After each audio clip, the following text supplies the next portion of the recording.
Voice over इतिहास के पन्नों में कुछ नाम ऐसे दर्ज हो जाते हैं जो सिर्फ सत्ता के नहीं बल्कि दूरदर्शिता और नेतृत्व के प्रतीक बन जाते हैं।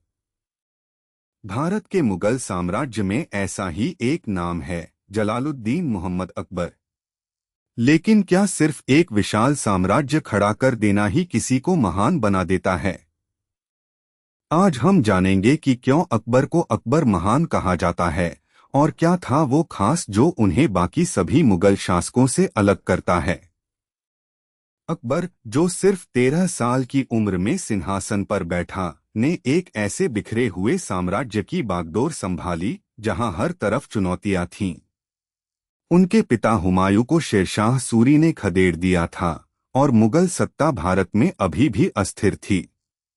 लेकिन अकबर ने सिर्फ गद्दी नहीं संभाली, उन्होंने एक सपना देखा, एक ऐसे भारत का जहां अलग अलग धर्मों और संस्कृतियों के लोग एक साथ शांति से रह सकें।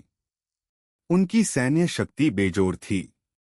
पानीपत की दूसरी लड़ाई में हेमू को हराना, राजपूत राज्यों के साथ कूटनीतिक संबंध बनाना और धीरे धीरे अपने साम्राज्य को गुजरात से बंगाल और कश्मीर से दक्कन तक फैलाना, यह सब उनकी रणनीतिक कौशल और नेतृत्व का प्रमाण था। लेकिन अकबर सिर्फ एक विजेता नहीं थे, वह एक दूरदर्शी प्रशासक थे। उन्होंने टोडरमल की मदद से भूमि राजस्व प्रणाली में सुधार किए, जिससे किसानों का बोझ कम हुआ और राज्य की आय बढ़ी। उन्होंने एक समान मुद्रा प्रणाली लागू की और पूरे साम्राज्य में व्यापार को बढ़ावा दिया। लेकिन जो चीज अकबर को सचमुच महान बनाती है, वो है उनकी धार्मिक सहिष्णुता की नीति। उन्होंने सुलह-ए-कुल यानी सभी के लिए शांति का सिद्धांत अपनाया। उन्होंने तीर्थयात्रा कर और जजिया कर को समाप्त कर दिया, जो गैर मुस्लिमों पर लगता था। उन्होंने फतेहपुर सीकरी में इबादत खाना बनवाया, जहां वे विभिन्न धर्मों के विद्वानों से बहस करते थे।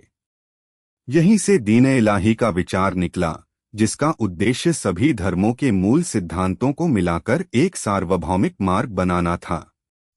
यह उस दौर में एक क्रांतिकारी कदम था, जब धार्मिक असहिष्णुता आम थी। अकबर कला और संस्कृति के भी महान संरक्षक थे।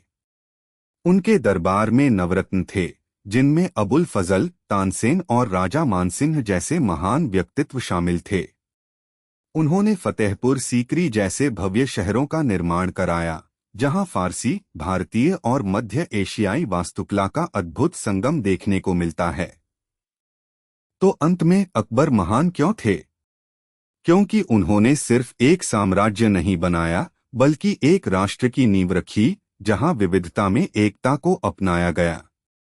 उन्होंने तलवार और कूटनीति से सत्ता हासिल की, लेकिन उसे न्याय, सहिष्णुता और प्रगति के सिद्धांतों से चलाया। उन्होंने अपने समय से बहुत आगे की सोच रखी। उनकी विरासत आज भी हमें सिखाती है कि सच्चा नेतृत्व केवल शक्ति में नहीं, बल्कि समावेशिता और मानव कल्याण में निहित होता है।